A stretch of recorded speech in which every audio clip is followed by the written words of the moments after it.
當年寫到呢度，因為當時已經到咗99年2月，其實已經開始試印，臨尾仲開咗一晚通宵。9月23號瞓到晏晝3點，我俾床邊嗰部似鬧鐘聲咁嘅傳呼機嘈醒。call 機顯示又係嗰7個數字，加上祖兒車牌號碼，我於是打電話俾祖兒。你琴晚點解走都唔同我講？琴晚你知唔知自己飲醉酒？真係㗎？幾時㗎？我淨係覺得有少少頭痛咋。你仲喊咗？你真係唔知？我好似隱約記得我喊咗，不過你唔使擔心啊，我冇咩唔開心啊。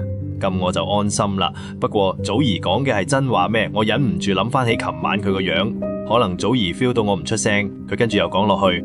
琴晚嘅事我真係乜都記唔起啦，但有一件事我係記得嘅。我琴晚成晚瞓喺阿峰個膊頭上面，好舒服啊，係你照顧我記得嘅。我個心閃過一陣開心，祖兒跟住繼續講。你知唔知啊？我頭先同 Ken 傾電話傾咗好耐。你傾得開心啊？佢琴晚當我仲喺舞會嗰陣，打咗好幾次電話俾我，當時我冇覆佢，我今朝先覆佢嗰陣，佢話佢之後同朋友去咗食宵夜，佢同我講佢啲朋友都覺得我好靚。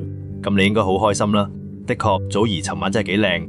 我淨係好敷衍咁答佢係咯，真係唔知佢講嚟做乜。你知唔知啊？阿峰，我琴晚喺 Kimmy 度瞓，頭先我哋傾偈笑足咗1個鐘，佢琴晚醉得太犀利，佢話連你走咗都唔記得。祖兒跟住大笑，一路講一路笑，覺得好開心。尋晚啲眼淚可能係一場夢。Kimmy 同阿恒講過，祖兒8月初失蹤嗰排其實係離家出走，祖兒搬咗入 Kimmy 屋企，所以琴晚阿恒送我哋全部去晒 Kimmy 度，佢自己趕住去揾 Alison。琴晚嘅記憶入面，我只係記得 Kimmy 張爛梳化同祖兒嘅夢話。下個星期一我見唔見到你啊？你會唔會嚟陪我上堂？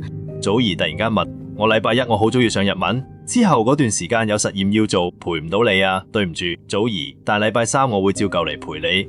梗係唔使道歉啦，星期一我買早餐俾你食好唔好啊？唔好啦，要你使錢，橫掂嗰日我都唔會食早餐噶啦，麻煩你真係唔好，真噶，我嘅時間實在太早，真係唔想祖兒為我走嚟走去。唔緊要啊，你幾時返到學校，我拎嚟俾你啊。我8點半就返學啦，天光咁早，你唔使話我趕返嚟啦。唔緊要啊，咁我8點半拎嚟俾你啊。咁都好，我其實好想見你，我喺玫瑰花園停車場個出口等你得唔得？為咗唔使祖兒特登走嚟，所以我咁樣提議。好啊，你中意我嗰陣着咩衫啊？着黑色，我好中意你着黑色。黑色，你係講緊咩衫啊？外套定係裙？其實我都唔知噶，你中意着咩就着咩啦，最緊要係夠暖。唔好，我聽你講着黑色啦，我都中意黑色，黑色顯得我個人瘦啲，係咪？你一啲都唔肥喎。日子就咁樣又過咗幾炎。9月28號，一線陽光從幾嚿烏雲之間透出。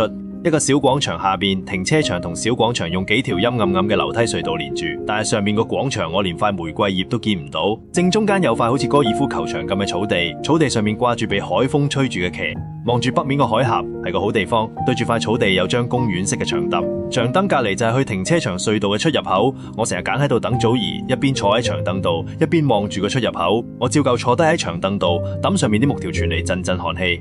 呢個時候我聽到好熟悉嘅索氣聲，call 機顯示嘅時間一啲都冇差，朝早8點15分。我落咗一層樓梯，去到停車場最頂層嘅轉角位，我見到祖兒好吃力咁一級一級踏上嚟，索氣聲越嚟越急。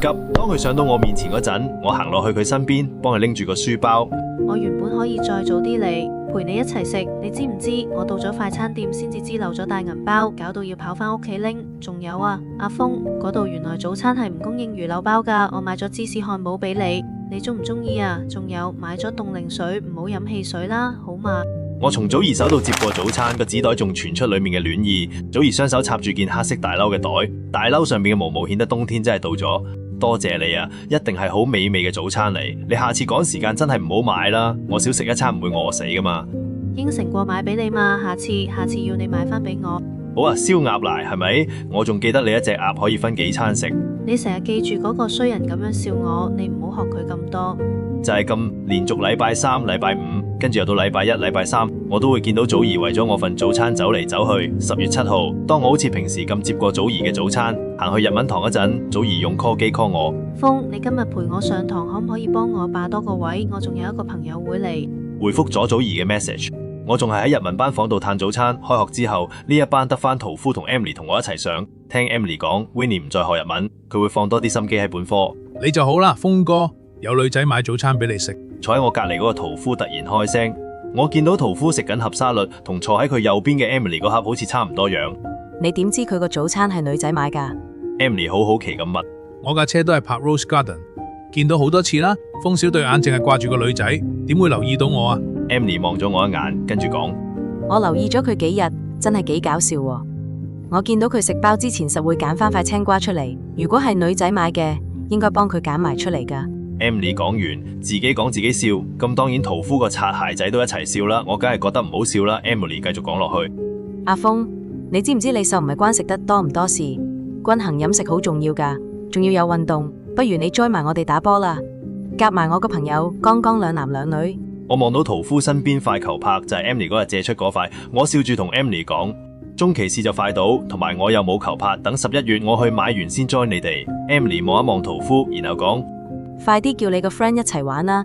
你打得咁渣，同你打搞到我冇時間同我個 friend 練波，仲要成日幫你執波，最好你哋兩兄弟自己打。我同屠夫對望咗一眼，我個心已經飛咗去祖兒班房。佢今日又會介紹咩朋友俾我識？第21節完嗰張長凳，望住個海嘯，已經20幾年冇返過去。